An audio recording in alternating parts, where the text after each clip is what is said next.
All right, well, good afternoon. Welcome.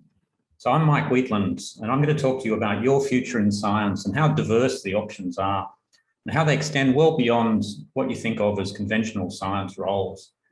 I'll argue that a science degree equips you incredibly well for the changing employment landscape. I think that's been true for a long time, but it remains true. In addition, the science degrees in the new curriculum at the Uni of Sydney have some unique features which make them even more valuable. I'll try to explain that. So I'm a professor in physics and also the Associate Dean Education in the Faculty of Science. This title slide shows the new Life, Earth and Environmental Sciences building in the faculty. The Lees building has some terrific teaching spaces on each level, which you can see here. It's got a wonderful open design that's conducive to collaboration for staff and students. So this is Australia's chief scientist, Dr. Kathy Fowley. She's a physicist like me. She studied a Bachelor of Science degree majoring in physics. She was the chief scientist at the CSIRO for quite a few years, and now she's the chief scientist of Australia. Here she's identifying how crucial science is for solving the major problems we face today, from climate change to manufacturing capability to ensuring food supply. And also at the end there, of course, tackling the pandemic. So as the future of work evolves, it's anticipated that the workforce will spend more time applying science, using science and math skills. They will be even more essential. This slide illustrates that fact also. So STEM means science, technology, engineering and mathematics, and STEM graduates are highly sought after and increasingly so.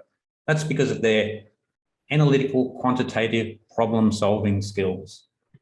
This slide gives some statistics around the demand for STEM graduates, and it also emphasises again how the STEM workforce is solving the problems of the future and the present, like the pandemic we're in.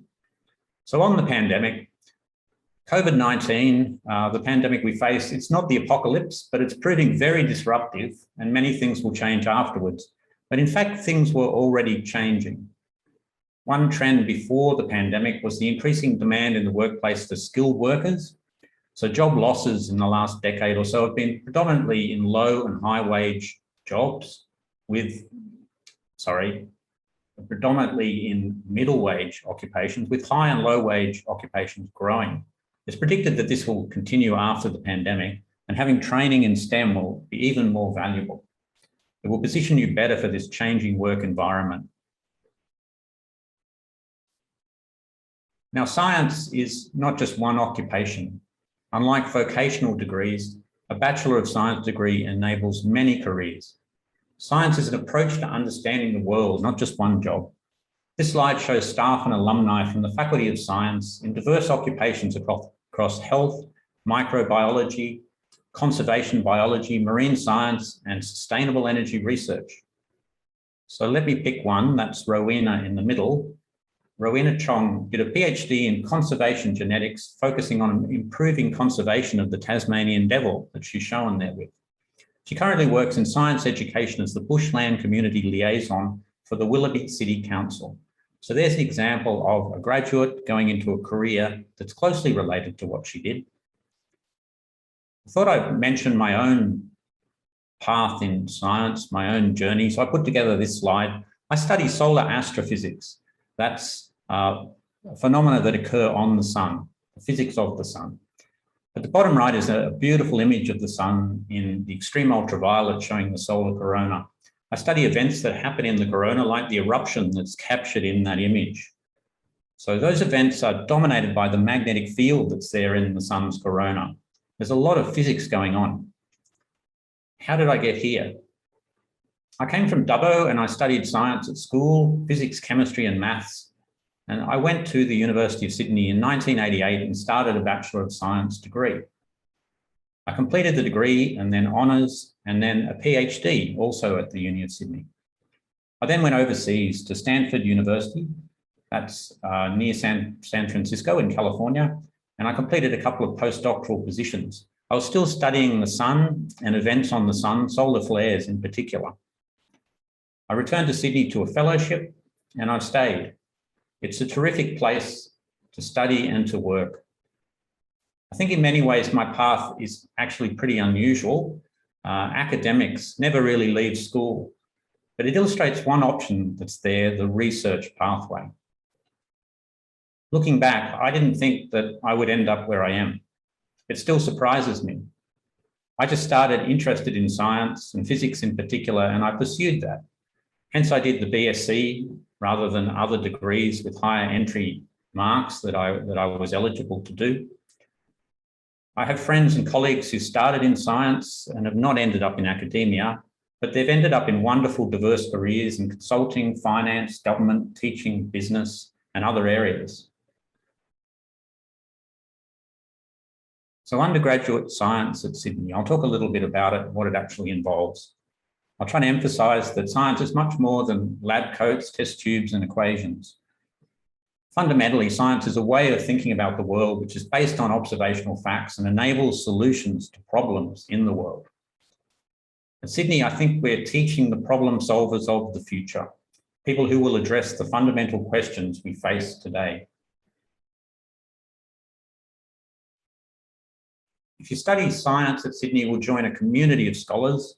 Some will be your fellow students. I like this slide because it conveys the connections that students make, which are a crucial part of the university experience, whether in person or online.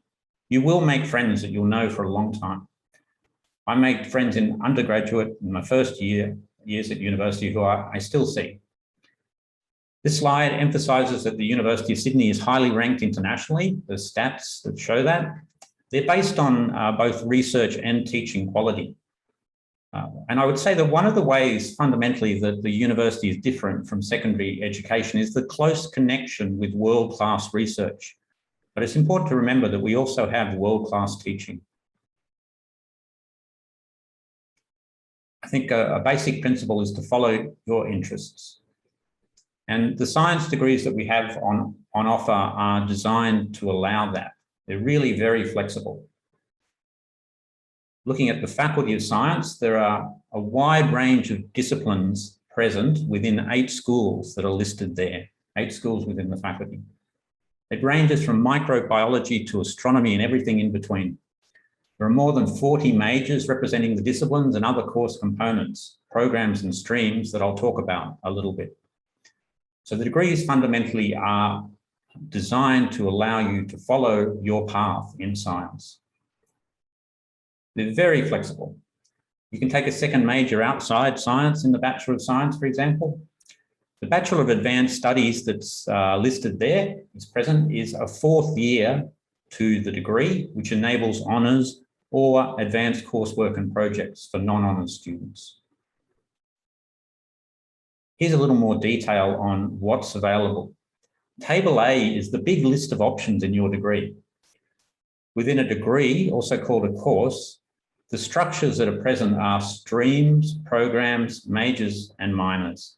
That's from the largest structure to the smallest. Here the streams are in bold. So for example, medical science at lower right is a stream. And then the programs and majors and minors are the other text that's present. They're grouped according to commonality, but in fact, you can choose very widely. The combined degree requires 2 majors, and I've looked recently at the combinations of majors that students choose in science. Science students are currently choosing about 420 distinct combinations of the majors, and that doesn't count choices of a second major outside science. Anyway, you can see there's a wide range of options available. Here's a slide which tries to explain how you make your choices.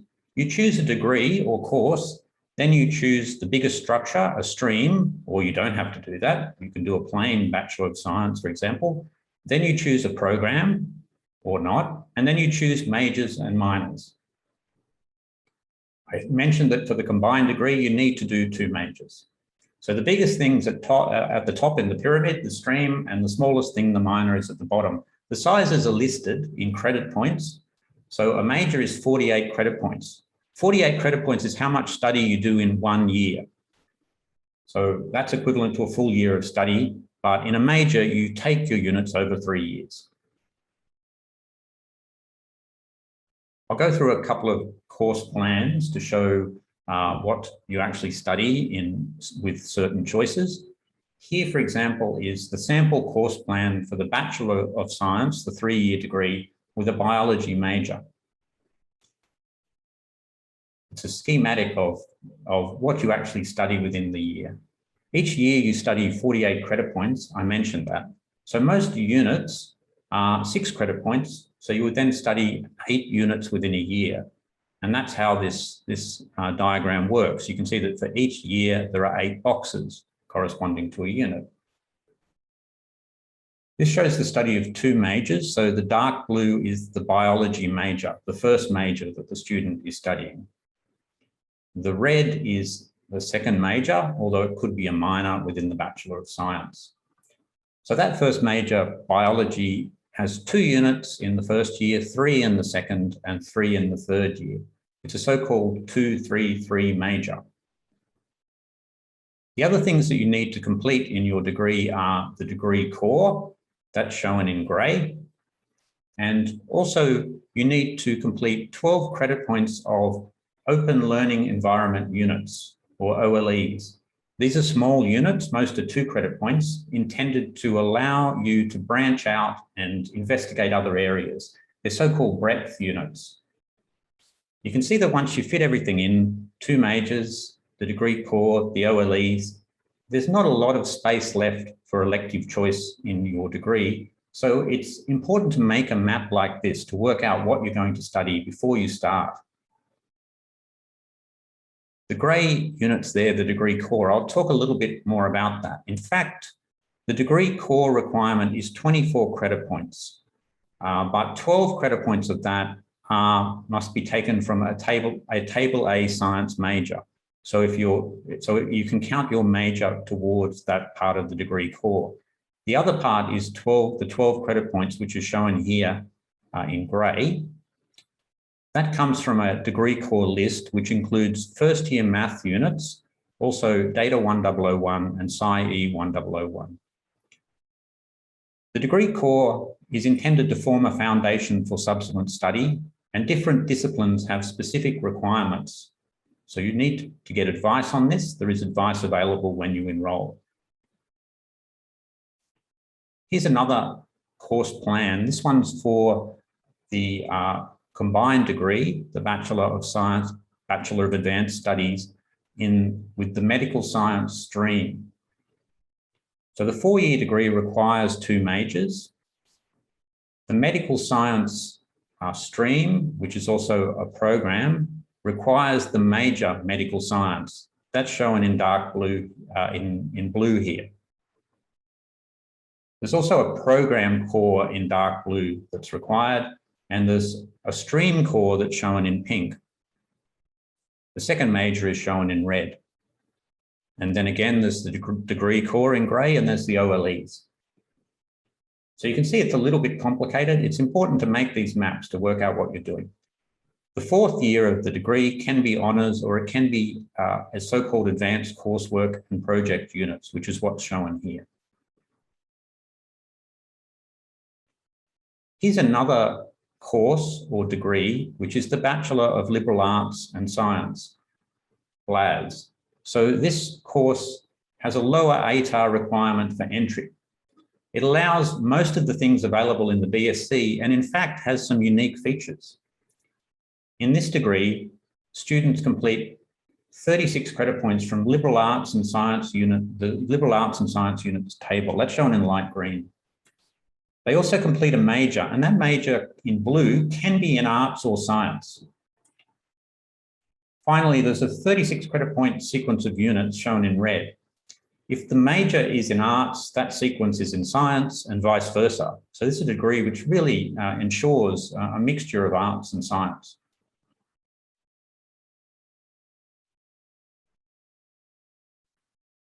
This slide shows some of the opportunities in a science degree to gain disciplinary depth in a wide range of areas, as well as gaining breadth. So the breadth can come from various things, from the open learning environment units, which let you sample another area of study, to diverse choices in the 42 majors. And within the majors, you gain in-depth understanding. Breadth is also added, or interdisciplinarity is added, within each major. Each major requires a third-year interdisciplinary project unit. That can be a 388 unit that's run by individual schools where there's pairing between schools, or an interdisciplinary community project unit. So this interdisciplinarity is really built into these degrees. It's a feature. Now, within the degree core, there's a new unit that was introduced this year called SCIE 1001, or Sydney Science 2050 Towards the Future. This can be taken towards the degree core. It's brand new. It ran for the first time in July. It's an integrative unit offering an ethical perspective on the big questions in science. It's led by the History and Philosophy of Science and co-taught with Mathematics, Physics, and the School of Life and Environmental Sciences. So it covers the big questions of today, from climate change to pandemics to artificial intelligence. And it makes the strong point that science is not black and white. That's an exciting new unit, and here's another one. So I thought I'd give an example of an OLE, an Open Learning Environment unit. This year, there is one that started in semester 2. It's got more than 1,000 students enrolled. It's entitled The Apocalypse in Science and Culture. So it uses apocalyptic scenarios as a lens to explore questions in science and society. The OLEs are open to students from right across the university, not just the science degree. So you study this with students from different faculties.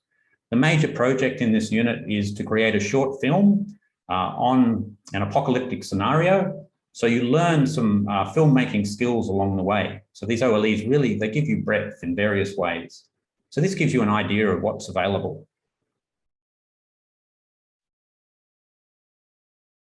Science degrees prepare you to tackle problems by instilling graduate qualities, and they match well with the skills that employers want.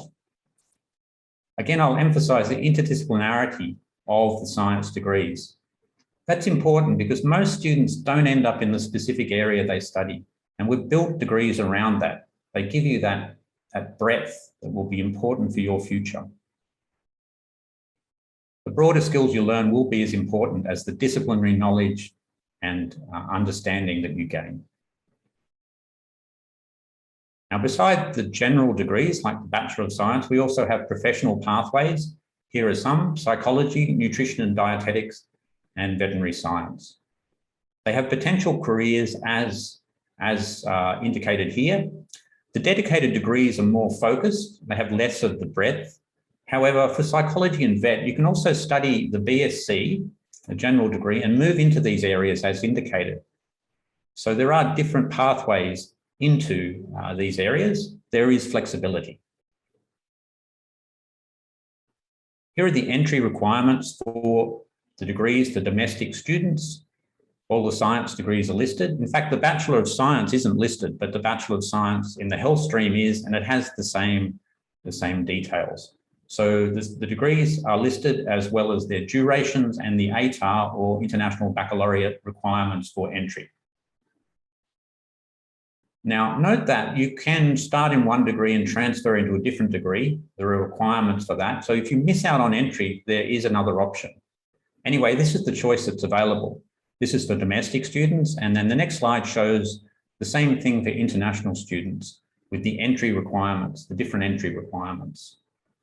So about 35% of science students at Sydney are international, and our international students are an incredibly important part of our cohort. So teaching in science is done across a number of campuses, research institutes, field stations, and hospitals. The yellow image here is from the clean room in the Sydney Nanoscience Hub behind the physics building where I work.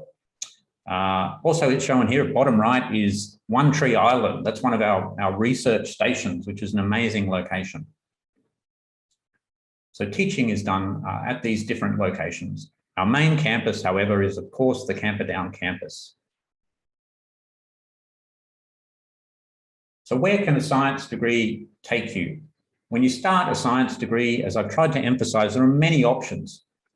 Here are a range of graduates indicating where they ended up and what they studied. So this is another way to look at it, to look at the graduates and see where they came from, what they studied. So in some cases, the connection between the study and the career is obvious. At top left is Liz New. She's one of the star researchers here in chemistry, and unsurprisingly, that's what she studied. chemistry. She did a Bachelor of Science advanced with honours in chemistry. However, her second major was medical science, so perhaps she considered a different career to begin with. In other cases, like Karina Holden at upper right, a successful documentary film producer, the path's a little less obvious. She studied biology and the history and philosophy of science. But she's made documentaries about ocean conservation, so the biology is being used. Here are some additional details about those graduates. Here's Olivia Agar, who was on the previous slide. She grew up in Sydney without a connection to farming, but ended up in an agriculture market analysis firm. The connection is that she studied the Bachelor of Science in Agriculture and did honours in that area. Or here is Nick Leader. He's the head of Google Ireland. What do you study to become the head of Google in a country? Well, Nick did pure mathematics in a Bachelor of Science and honours. He also did other things along the way. You can see that he completed a Master of Business Administration in France. And then there's the research pathway, which I've mentioned. Here again is Liz New, a science star. Liz's research focuses on developing chemical tools to assist the study of biological systems, and she's won prestigious prizes and grants. So that's it. I hope I've convinced you of the wealth of options that are available in science and the opportunities that are available to you. Science is playing a crucial role in solving the big questions of today, and I hope that you can take part in this as well. I hope that you will choose to study with us. So if you want to talk to me, then please come to the Degrees and General Inquiries breakout room. I'll be there for the next half hour. Thanks.